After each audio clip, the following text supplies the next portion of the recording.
quisiera escuchar a Janet en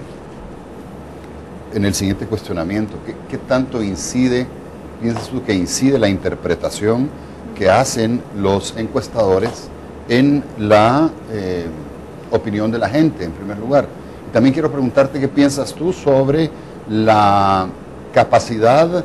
de influencia que tienen los medios de comunicación en presentar de tal o cual manera los resultados de una encuesta política. Yo creo que ese es un elemento que hay que considerar, digamos, al momento también de analizar ese contexto político, electoral en el que estamos. Sin duda que hay variables que tienen mayor peso. En el caso nuestro, a la luz también de que generalmente hacemos esta pregunta, finalmente en base a qué usted tomará la decisión, e incluimos también las encuestas. Hay un porcentaje de gente que también que señala o que indica que la encuesta también influirá finalmente en su decisión. Esto sobre todo en ese segmento de los indecisos, de personas que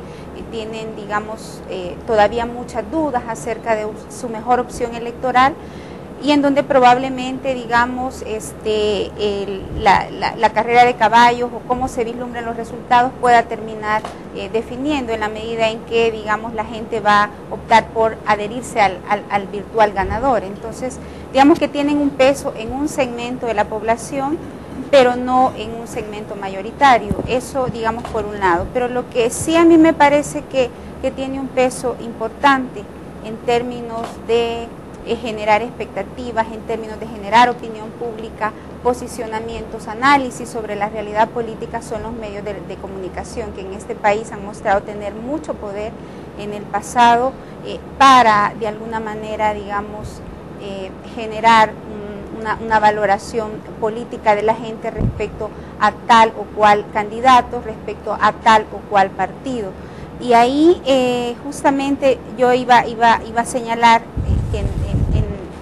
al hacer el análisis, por ejemplo, de aquellas variables que pesan al momento de configurar la intención de voto, que en términos estadísticos se puede llamar predictores del voto, sí hay variables asociadas a las características demográficas de las personas que cobran un peso importante cuando haces ese análisis de regresión estadística, pero hay variables de contexto que también tienen su peso, y a lo largo de los últimos eventos electorales hemos visto cómo diferentes contextos o diferentes variables asociadas al contexto han tenido un peso determinante en la configuración de las preferencias electorales. Por ejemplo, en términos demográficos, la constante es que las mujeres se sitúan mucho más a la derecha, sobre todo las mujeres amas de casa, porque las mujeres que trabajan fuera del hogar se acercan mucho más en términos de comportamiento político a los hombres un poco más a la izquierda, las personas de bajos ingresos, de baja escolaridad, de las áreas rurales predominantemente también más inclinados hacia Arena, mientras que los simpatizantes del FMLN, un segmento mucho más educado, con mayores ingresos, procedentes de las áreas urbanas. Entonces, hay características, digamos, demográficas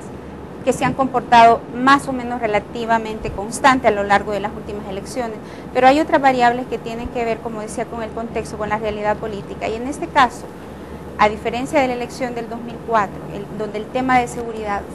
cobró un peso importante al momento de decidir quién iba a garantizar ese derecho fundamental, como es la seguridad de la gente, en este momento es el peso económico o de la situación económica el que está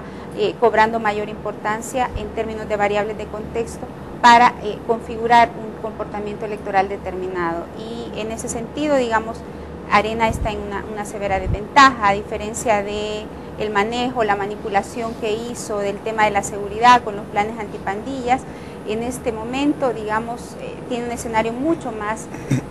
impredecible y más difícil de manipular. En ese sentido está eso por un lado, pero también otras variables que tienen que ver con la imagen de los partidos, pero también con la campaña y con la manera en que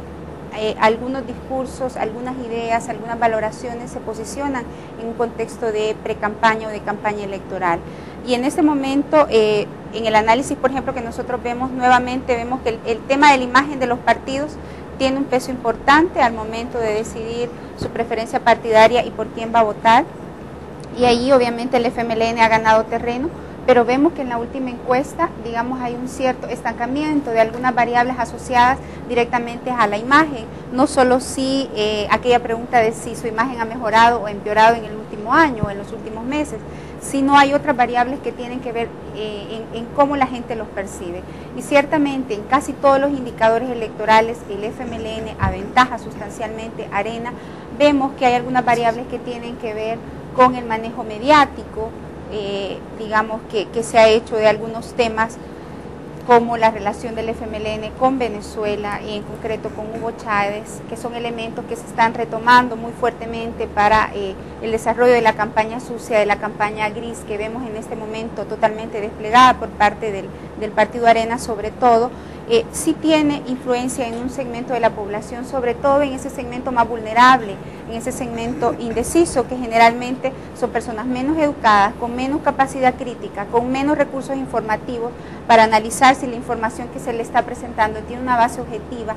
y que bueno, que tiene también menor confianza en los partidos y menor interés en la política. Entonces es, digamos, este segmento más vulnerable el que puede en algún momento hacer la diferencia y en el que hay mayor eco en términos de este tipo de mensajes. En términos generales hay un elemento interesante que en los últimos, digamos, meses, en el último año hemos venido viendo. La variable ideológica ya no tiene tanto peso al momento de, en este caso, decidir por quién votar.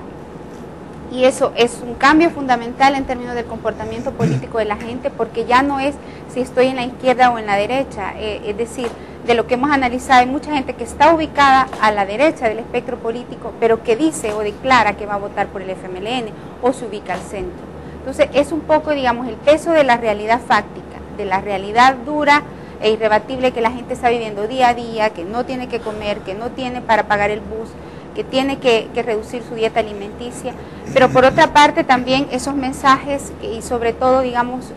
los grandes medios de comunicación que nuevamente se prestan, digamos, para favorecer sus espacios a este tipo de campaña, pueden incidir, digamos, en un segmento de votante más vulnerable que ciertamente podría hacer la diferencia. Y es por eso que nosotros en esta última encuesta no nos adelantamos a, digamos, mencionar un virtual ganador, sino más bien hemos tomado con prudencia los resultados, mostrando que en este momento el escenario no está totalmente definido, que incluso cabe la posibilidad, al ritmo que vamos, en que el FMLN, aún y cuando aventaje de manera importante en los dos tipos de elección Arena, no gane en una primera vuelta, en el caso de la elección presidencial, porque justamente hay un segmento todavía de indecisos que está descontento con Arena, que reprocha fuertemente un mal desempeño al presidente Saca, que señala que su situación económica y social está cada vez peor, pero que tampoco termina de ser totalmente convencido de que el FMLN sea la mejor opción para gobernar este país.